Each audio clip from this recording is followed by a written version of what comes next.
حضرت ابن عباس فرماتے ہیں رضی اللہ تعالیٰ عنہ، کنت خلف النبی یوم صلی اللہ علیہ وسلم، ایک دن میں حضور کے پیچھے تھا۔ اب پیچھے ہونے سے کیا مراد ہے؟ گمان غالب یہ ہے کہ سواری پر، جس کو ردیف بھی کہتے ہیں، واللہ عالم یہ بھی ہو سکتا کہ چلتے ہوئے پیچھے پیچھے چل رہے ہو ادب کے ساتھ۔ چچا زاد بھائی ہیں لیکن عمر میں تو بہت چھوٹے ہیں، نوجوان ہیں۔ اس کیفیت میں حضور نے اب ان سے خطاب کیا، یا غلام، اے نوجوان، اے لڑکے کہا، اے لڑکے، وَعَلِّمُكَ کلمات، میں تمہیں تلقین کرتا ہوں چند کلمات۔ اب یہ ہے حضور کا طریقہ تربیت و تعلیم و تزکیہ۔ وہاں کوئی مدرسے نہیں تھے، وہاں کوئی درس کی محفلیں تو نہیں ہوتی تھی، محفل تو ایک ہی ہوتی تھی ہفتے میں، اور وہ جمعے کا اجتماع ہے، باقی حضور کی صحبت ہے۔ فجر کی نماز کے بعد بھی آپ بیٹھے ہیں، صحابہ بیٹھ گئے، کچھ گفتگو ہو رہی ہے، اسی میں تربیت، اسی میں تعلیم، اسی میں تزکیہ۔ وہ علیحدہ ذکر کے حلقے جو ہے وہ ضربے مارنے کے لیے، یہ تو نہیں تھے، یہ تو بات کی ایجاد ہے، یہ تو سب مانتے ہیں کہ یہ بات کی ایجاد ہے، یہ مصنوع چیزیں نہیں۔ بہرحال حضور نے اے لڑکے یا اے بیٹے، جو بھی آپ اس کا ترجمہ کریں، میں تمہیں چند باتیں سکھاتا ہوں۔ مطلب کیا ہے؟ وَعَلِّمُكَ کلمات، توجہ سے سنو، غور سے سنو، حفظ جان بنا لو۔ احفظ اللہ یحفظک، پہلا کلمہ، اللہ کی حفاظت کرو، وہ تمہاری حفاظت کرے گا۔ اب اس سے مراد کیا ہے؟ عام طور پر سمجھا گیا ہے کہ اللہ کے احکام کی حفاظت کرو، کوئی حکم ٹوٹنے نہ پائے، وہ تمہاری حفاظت کرے گا۔ اور ایک مفہوم یہ بھی ہو سکتا ہے، اللہ کو اپنے دل میں محفوظ رکھو، اس کی یاد سے اس دل کو، اس خانہ قلب کو خالی نہ ہونے دو، مستحضر رکھو اللہ کو اپنے دل میں، تو اللہ تمہاری حفاظت کرے گا، اللہ تمہیں یاد رکھے گا۔ اور حدیث قدسی میں یہ الفاظ آئے، میرا بندہ جب مجھے اپنے دل میں یاد کرتا ہے، میں بھی اسے اپنے دل میں یاد کرتا ہوں۔ جب میرا بندہ کسی محفل میں میرا ذکر کرتا ہے، میں اس سے کہیں بہتر محفل میں اس کا ذکر کرتا ہوں۔ اللہ کی محفل تو ملائے اعلیٰ کی ہے، ملائکہ مقربین کی ہے۔ وہ جو امیر خسرو کا شعر ہے، وہ پتہ نہیں کس کیفیت میں انہوں نے کہا ہے، خدا خود میر محفل بود اندر لا مکان خسرو، محمد سمے محفل بود شب جائے کہ من بودم۔ اے خسرو، رات میں جہاں تھا، وہ رات کوئی کیفیت تھی جو گزری ہے، وہ ایک لا مکان کی محفل تھی۔ اب مکان نہیں ہے، لا مکان ہے، مادی نہیں ہے وہ۔ اس کی محفل میں میر محفل اللہ تھا اور شمع محفل محمد تھے صلی اللہ علیہ وسلم۔ خدا خود میر محفل بود اندر لا مکان خسرو، محمد شمع محفل بود شب جائے کہ مقبول ہو۔ بہرحال اللہ کو تم اپنے دل میں مستحضر رکھو، اللہ تعالیٰ تمہیں بھی یاد رکھے گا۔ دوبارہ فرمایا، احفظ اللہ تجدہ امامہ تجاہک، اللہ کو یاد رکھو تو اپنے سامنے موجود پاؤ گے۔ جب چاہو دعا کرو، وہ جو کہا ہے کہ دل میں ہے، جب چاہو مخاطب ہو جاؤ۔ دل کے آئینے میں ہے تصویر یار، جب ذرا گردن چکائی دیکھ لی، کہیں دور تو نہیں، نحن اقرب الیہ من حبل الورید۔ تمہارے دل میں اللہ ہے تو کہاں جا رہا ہے اس کو ڈھونڈنے کے لیے؟ اپنے دل میں۔ وہ جو بے دل نے کہا ہے، ستم استگر حوست کشن کہ بے سیر سر وہ سمندرا، تجھے ان کا کم نہ دمیدہ ادھر دل کشا بچمندرا۔ بڑے ستم کی بات ہے کہ تمہارا دل کہتا ہے چلو ذرا باغیچے میں چلو، پھولوں کی سیر کرو، یہ گلاب کا پھول ہے، یہ موتیا ہے، یہ شاید ستم است، بڑے ستم کی بات ہے۔ کیوں یہ ستم کیا ہو گیا اس میں؟ ستم است گر حوست کشد، تمہاری خواہش تمہیں کھینچتی ہے کہ بے سیر سرگ و سمندرا، سرگ و سمند، ذرا ان کی سیر کرنے کے لیے آؤ۔ تجھے غنچہ کم نظر، تو خود ایک غنچہ ہے، تو خود ایک پھول اللہ کا بنایا ہوا، اشرف المخلوقات، وہ اشرف المخلوقات سے بڑا کوئی پھول ہو سکتا ہے؟ تجھے غنچہ کم نہ دمیدہ در دل کشا، اپنے دل کا دروازہ کھولو، بچمن ترا، اس کے اندر جو چمن آباد ہے وہ کیا ہے؟ روح۔ دل مسکن ہے قلب، قلب مسکن ہے روح کا۔ تو احفظ اللہ تجدہ امامک یا تجاہک، اپنے سامنے موجود پاؤ گے۔ اذا سألت فاسأل اللہ، اب آ گیا وہ مرکزی مضمون۔ دیکھو جب مانگو اللہ سے مانگو، غیر اللہ کے سامنے ہاتھ دراز کرو ہی مت۔ ایک حدیث میں آتا، یعنی حرام نہیں ہے، دنیاوی قواعد اصول قوانین کے تحت کسی سے مدد چاہنا، کوئی سوال کرنا حرام نہیں ہے۔ وہ تو میں نے کہا کہ اس پر اصرار آپ کریں گے تو اس میں منہ پیدا ہو جائے گی، بدبو پیدا ہو جائے گی شرک کی، لیکن آپ اس سوال کریں، مدد لیں، اسی پر دنیا قائم ہے، ایک دوسرے کے ساتھ تعاون کے ساتھ۔ لیکن اونچا مقام کیا ہے؟ کسی سے سوال مت کرو سوائے اللہ، یہاں تک کہ جوتے باندھنے کا تسمہ تمہیں درکار ہے تو بھی کسی سے مت مانگو، اللہ سے مانگو۔ کیا پتہ اللہ کس کے دل میں ڈال دے اور وہ آ کے تمہیں تسمہ پیش کر دے۔ ہوتا ہے ایسا، بس اوقات ہوتا ہے۔ جو اللہ کے ساتھ لو لگا کر رکھنے والے ہیں ان کے تو ایسے واقعات ہوتے ہیں کہ دل میں ایک بات آئی اور اس کے بعد وہی بات جو ہے وہ کوئی شخص آ گیا، اس نے وہ بات پوری کر دی۔ کیونکہ لوگوں کے دل جو ہے وہ تو اللہ کی دو انگلیوں کے مابین نہیں چاہتا پھر دیتا۔ کیا پتہ اللہ کسی فرشتے کو انسانی شکل میں بھیج دے، کہتا ہے فرشتہ آتا ہے انسانی شکل میں آپ کی تکلیف کو رفع کر دے، آپ کی ضرورت کو پورا کر دے۔ اسی سے مت، کسی اور سے مت۔ یہ ہے توحید کا لب لباب۔ یوں سمجھیے اسلام کی جڑ کیا ہے؟ ایمان۔ اسلام کا جو خارجی نظام عمل ہے، انفرادی اعمال ہو اجتماعی ہو، ان سب کی روح رواں کیا ہے؟ ایمان۔ ٹھیک، ایک بات ہو گئی۔ ایمان کا خلاصہ لب لباب کیا ہے؟ ایمان باللہ۔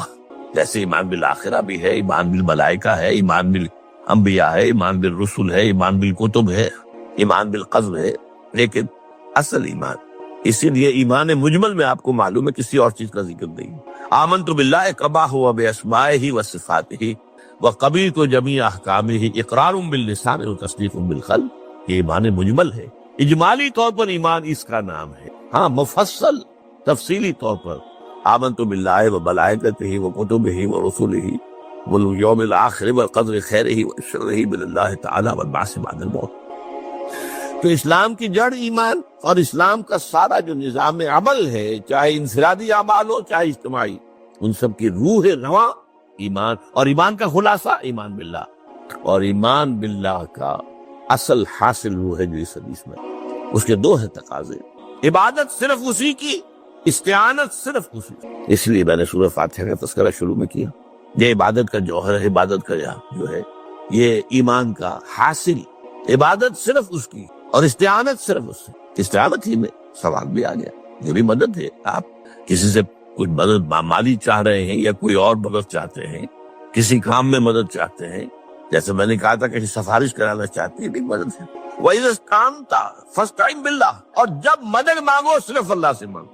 اور وہ سارے الفاظ یاد کر لیے، استدعاء، استعانت، استغاثہ، یہ جو غوث اعظم سے استغاثہ کیا جاتا ہے یہ تو شرک ہے۔ استغاثہ اللہ سے، دعائی اللہ کا، اس اعتبار سے استمداد، استعانت، استدعاء، استغاثہ، یہ سب اللہ سے، صرف اللہ۔ عبادت صرف اللہ، ایاک نعبد، اور استعانت صرف اللہ۔ اذا سالت فاسأل اللہ واذا استعنت فاستعن باللہ واعلم۔ اب یہ جو آخری ٹکڑا آ رہا ہے، حدیث نمبر 4 تھی، وہ عبداللہ ابن مسعود رضی اللہ تعالیٰ عنہ، اس میں بھی مضمون جو آیا وہ یہاں پر دوبارہ آ رہا ہے۔ واعلم، اور اے میرے بیٹے، میرے بچے، اے عزیز، علم، جان لو، ان الامت اذا اجتمعت علی ان ينفعوک بشیء، اگر سب لوگ جمع ہو کر چاہیں کہ تمہیں کسی شے کا نفع پہنچا دے، کوئی فائدہ پہنچا دے، لن ينفعوک الا بشیء قد کتبہ اللہ لک، نہیں پہنچا سکتے وہ تمہیں کوئی نفع مگر صرف وہی جو تمہارے لیے اللہ نے لکھ دی۔ پھر کیوں مانگو ان سے؟ یہ تو فعل عبث ہو گیا، بیکار بات ہوگی، ان کے ہاتھ میں کچھ ہے ہی نہیں۔ لہذا یہ جان لو، سب لوگ مل کر چاہیں کہ تمہیں کوئی نفع پہنچا دیں، نہیں پہنچا سکتے مگر وہی کچھ جو اللہ نے تمہارے لیے اگر لکھ دیا ہے تو مل جائے گا، ورنہ نہیں۔ آپ اندازہ کیجئے کہ جو شخص اس سطح پر آ جائے اس میں کتنا استغنا ہوگا۔ کسی کے سامنے پیشانی رگڑے گا اپنی، کسی کے سامنے ہاتھ پھیلائے گا، کسی کے سامنے اپنی عزت نفس کو ہتھیلی پر رکھ کر پیش کرے گا۔ تم نے سوال کیا تو عزت نفس تو تم نے اس کے سامنے پیش کر دی، اب وہ چاہے تو کچھ اس کا لحاظ کر لے، چاہے تو ٹھوکر مار دے تمہاری عزت نفس۔ یہ وہ مقام ہے جب مانگو صرف اللہ سے، جب مدد طلب کرو صرف اللہ سے، اور جان لو اگر تمام لوگ جمع ہو کر تمہیں کوئی فائدہ پہنچا ہو جائے، نہیں پہنچا سکتے، الا بشیء قد کتب اللہ لک وَإِنِ اجْتَمَعُوا عَلَىٰ أَن يَضُرُّوكَ بِشَيْءٍ لَمْ يَضُرُّوكَ إِلَّا بِشَيْءٍ قَدْ كَتَبَ اللَّهُ عَلَيْكَ، اگر سب مل کر چاہیں تمہیں کوئی نقصان پہنچا دے، نہیں پہنچا سکتے مگر وہی کچھ جو اللہ نے تمہارے لیے لکھ دیا۔ اب بتائیے خوف کی جڑ کٹ جائے گی کہ نہیں؟ یہ جو ایمان جو ہے یہ خوف اور حزن دونوں سے نجات دلانے والی بات ہے۔ جو حقیقی مومن ہے وہ اللہ کا ولی ہے، حقیقی مومن وہ اللہ کا ولی ہے۔ اور الا ان اولیاء اللہ لا خوف علیہم ولا هم یحزنون، یہ اولیاء اللہ کو علیحدہ مخلوق نہیں ہے، کوئی ان کے سر پہ سینگ نہیں ہوتے، انسان ہی ہوتے ہیں لیکن حقیقی معنی میں مومن، اس ان اعتبارات سے جو آج ہم پڑھ رہے ہیں، ایمان اس درجے کا پہنچ گیا تو اللہ کا ولی۔ اور لوگ کے لیے خوف کس بات کا؟ کس سے خوف کروں؟ اس کے ہاتھ میں کچھ ہے ہی نہیں، اور اگر کچھ اللہ نے میرے لیے لکھ دیا وہ آتا رہے گا، چاہے میں لاکھ گڑ گڑاؤں اور اس کے سامنے یہ چھوڑ دے۔ اگر اللہ نے لکھا ہوا ہے وہ تو آئے گا، تو کاہے کو اس کے سامنے گڑ گڑانا، کاہے کو جبرسائی کرنا اس کے سامنے؟ اور کسی کے ہاتھ میں کچھ ہے ہی نہیں، میرا خیر ہے ہی نہیں، کاہے کو خوشامد کرو اس کی۔ اور سنیے، رفعت الاقلام، دیکھو نوجوان، قلمیں اٹھا لی گئی ہیں، وجفت الصحف، اور جو رجسٹر ہیں صحیفے ان کی سیاہی خشک ہو چکی۔ یہ ہے وہ اللہ کا علم قدیم جس میں ہر شے لکھ دی گئی، اس کی قلم اٹھا لیے گئے۔ تو جیسے آپ کو معلوم ہے امتحان ہوتا تھا، 3 گھنٹے ختم ہو گئے، اسٹاپ رائٹنگ، بس اب قلم رک جانا چاہیے۔ وہ قلم تو تقدیر کا کاتب جو ہے وہ قلم اس کا اب اٹھا دیا گیا، اور جو صحیفے جن پر کے لکھا گیا ہے وہ خشک بھی ہو گئے۔ یہ تو روایت ہے جو امام ترمذی نے جس کو روایت کیا، یہ متن ان کا ہے جو ہم نے پڑھا ابھی، اور ان کا قول یہ ہے کہ یہ حدیث حسن صحیح ہے۔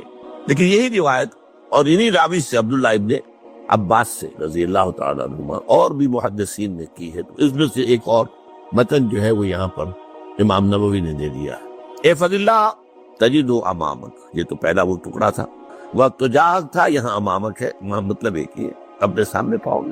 اللہ کی حفاظت کرو، اللہ کو دل میں، اللہ کی یاد کو محفوظ رکھو، گویا کہ اللہ کو مستحضر رکھو۔ ذکر اللہ کے معنی کیا ہے؟ استحضار اللہ فی القلب، یہ ذکر اللہ ہے۔ جنہیں ہم ذکر سمجھ بیٹھے ہیں وہ ذکر کے ذریعے ہے۔ اقیم الصلاۃ لذکری، نماز قائم کرو میری یاد کے لیے، نماز ذریعہ ہے یاد کا۔ یہ علیحدہ بات ہے کہ آپ نے 17 رکعتیں بھی پڑھ لی ہو جو عشاء کی، اور یاد آپ کو آئی ہی نہیں کوئی، آپ تو ایک میکینیکل انداز میں جو ہے وہ اٹھک بیٹھک کر رہے ہیں، اور آپ کی زبان سے کچھ نکل رہا ہے، تو اس کا آپ کے شعور سے، دل کی گہرائی سے کوئی رابطہ ہے ہی نہیں، وہ ذکر تو نہیں ہوا۔ ہاں نماز فرض تھی، وہ ادا ہو گئی، آپ کی فرض ادا ہو گئی۔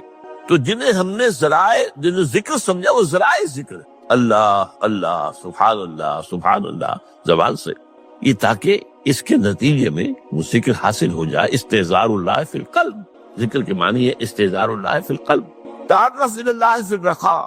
اور دیکھو کشادگی کے وقت میں تم اللہ کو یاد رکھو، اللہ کی طرف رجوع کیے رہو، بھول نہ جاؤ۔ وہ نہ ہو جو کبھی کہا تھا، بہادر شاہ ظفر کے اشعار میں سے بہت زور کا شعر ہے، ظفر آدمی اس کو نہ جانیے چاہے کتنا ہی ہو فام زکا، جسے عیش میں یاد خدا نہ رہی، جسے تیش میں خوف خدا نہ۔ وہ ہے کشادگی کی حالت میں، جبکہ تمہارے لیے کشادگی ہے، اللہ کی طرف رجوع کیے رکھو۔ یعرف کا فی الشدہ، تو اللہ اپنی توجہ تم پر رکھے گا شدت کے وقت میں، جب تمہیں کوئی تکلیف، اس تکلیف کو تم پر آسان کر دے گا۔ تکلیف تو آنی ہے، لکھی ہوئی ہے، وہ تو آئے گی، لیکن یہ کہ اللہ تعالیٰ اس کی شدت کو، ایک ہی چیز ہے جس کو ایک انسان بہت شدت کے ساتھ محسوس کر رہا ہے، دوسرا آدمی اتنا نہیں محسوس کر رہا ہے، احساس کا معاملہ ہوگا نا۔ وہ تو اصل میں اگر انسان کی نرز کٹی ہوئی ہے تو احساس ہوگا ہی نہیں، سرسی نہیں ہوگا۔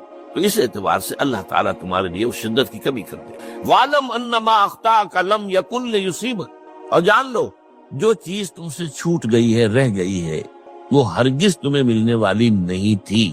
اب آپ نے کسی ملازمت کے لیے درخواست دی ہے، درخواستیں مانگی گئی ہیں، اپنی سی محنت کر لی، نہیں ملی ملازمت، اب آپ بیٹھے ہوئے افسوس میں، رنج میں، غم میں، فلاں نے یہ کر دیا، فلاں نے یہ کر دیا، وہ فلاں جو ہے بڑی تکڑی سفارش لے آیا تھا، فلاں نے رشوت دے دی۔ چھوڑو میاں اس کو، وہ تمہارے لیے نہیں تھی۔ کاہے کو اپنے ذہن کے اندر یہ کھچڑی پکا رہے ہو بیٹھے ہو؟ خامخواہ آپ شاید سوء ظن میں بھی مبتلا ہو رہے ہو، کسی نے نہ رشوت دی اور آپ سمجھتے ہو کہ رشوت دی ہے اس نے۔ یہ ساری چیزیں جو ساری سیئات، ان کی جھٹکٹ ہے۔ وَعْلَمْ أَنَّمَا أَخْطَأَكَ لَمْ يَكُنْ لِيُصِيبَكَ وَمَا أَصَابَكَ، جو چیز تم پر آ گئی، لَمْ يَكُنْ لِيُخْطِئَكَ، ہو ہی نہیں سکتا تھا کہ وہ تم پر نہ آ گئی۔ یہ کر لیتا تو ہو جاتا، شاید یہ کر لیتا، میں نے ٹیکا پہلے لگوا دیا ہوتا تو یہ بات نہ ہوتی۔ بھائی وہ جو ہونا تھا وہ ہونا تھا۔ اب یہ وہ چیز ہے جس سے انسان میں کیفیت پیدا ہوتی، تسلیم و رضا۔ ہم بھی تسلیم کی خو ڈالیں گے، بے نیازی تیری عادت ہی صحیح، اے اللہ جو تو نے چاہا مجھے قبول ہے۔ اسی لیے میں نے ہم کو آیتیں سنائی سورہ تغابن کی، ما اصاب من مصیبت الا باذن اللہ، کوئی مصیبت نہیں آتی مگر اللہ کے اذن سے۔ ومن یؤمن باللہ یہد قلبہ، جو اللہ پر ایمان رکھتا ہو اللہ اس کے دل کو ہدایت دے دیتا ہے۔ ہدایت کس بات کی؟ تسلیم و رضا۔ ستمش گر حوست کا شد کہ میں سر سلو سمندرا. نہیں، یہ دوسرا شعر میں پڑھنا چاہتا تھا. سر دوستاں سلامت کہ تو خنجر آزمائی، نہ شبد نصیب دشمن کے شبد ہلا کے تیلت. اے اللہ تیری طرف سے ہے، مجھے قبول ہے، اور بظاہر مجھے تکلیف ہو رہی ہے، لیکن یقیناً اس میں میرا کوئی خیر ہے. یدک الخیر، تیرے ہاتھ میں تو خیر ہی خیر ہے، جو بھی تیری طرف سے آئے. سر تسلیم خم ہے جو مزاج یاد. اور یہ مضمون جو ہے زیادہ بڑے پیمانے پر سورہ حدید میں آیا ہے. ما اصاب من مصیبت فی الارض ولا فی انفسکم الا فی کتاب من قبل ان نبرأها. کوئی مصیبت نہیں آتی نہ تمہاری جانوں میں نہ زمین میں. زمین میں زلزلہ آ جانا، سیلاب آ جانا، کچھ اور زمین کا دھنس جانا، یا یہ ہے کہ تمہاری جانوں میں کوئی بخار ہو گیا، کوئی اور تکلیف ہو گئی، اچانک معلوم ہوا کہ صاحب جو کینسر ہے، اور کینسر بھی اب 3rd سٹیج کو پہنچ چکا ہے. لیکن جو بھی آیا ہے وہ اللہ کے علم قدیم کی کتاب میں پہلے سے لکھا ہوا. فی کتاب من قبل ان نبرأها، یہ کتاب میں درج ہے اس سے پہلے کہ ہم اسے ظاہر کریں. اس کا نتیجہ کیا نکلنا چاہیے؟ لیکن لا تاسوا علی ما فاتکم ولا تفرحوا بما آتاکم. افسوس نہ کیا کرو جو تم سے جاتا رہے، چھوٹ جائے. کوئی عزیز فوت ہو گیا، کوئی موقع ہاتھ سے نکل گیا، ارے بھائی میں چوک گیا، بڑا موقع تھا، اب اس پر افسوس کر رہے نہیں. جو چیز لیکن لا تاسوا علی ما فاتک ولا تفرحوا بما آتاک، جو اللہ تمہیں دے دے اس پر اتراؤ مت. وما اصابک لم یکن لیخطئک واعلم ان النصر مع الصبر. کا جان لو اللہ کی مدد صبر کے ساتھ آتی، جو آئے اس کی طرف سے جھیلو. زبان پر کلمہ شکوہ اور شکایت نہ آئے، اللہ سے شکایت نہ آئے. تسلیم و رضا، جو تیری رضا ہے. تیری صحت ہمیں منظور ہے، لیکن اس کو مولانا محمد علی جوہر ایک مرتبہ جیل میں گئے، ایک بیٹی بیمار ہوئی، فوت ہو گئی. اس کے بعد دوسری مرتبہ پھر جیل میں گئے، دوسری بیٹی کو وہی بیماری ہوئی. جیل میں اطلاع ملی کہ بیٹی کو یہ بیماری ہو گئی ہے، تو خط لکھا اشعار کی شکل میں. اس کا آخری شعر یہ ہے، تیری صحت ہمیں منظور ہے لیکن اس کو نہیں منظور تو پھر ہم کو بھی منظور ہے.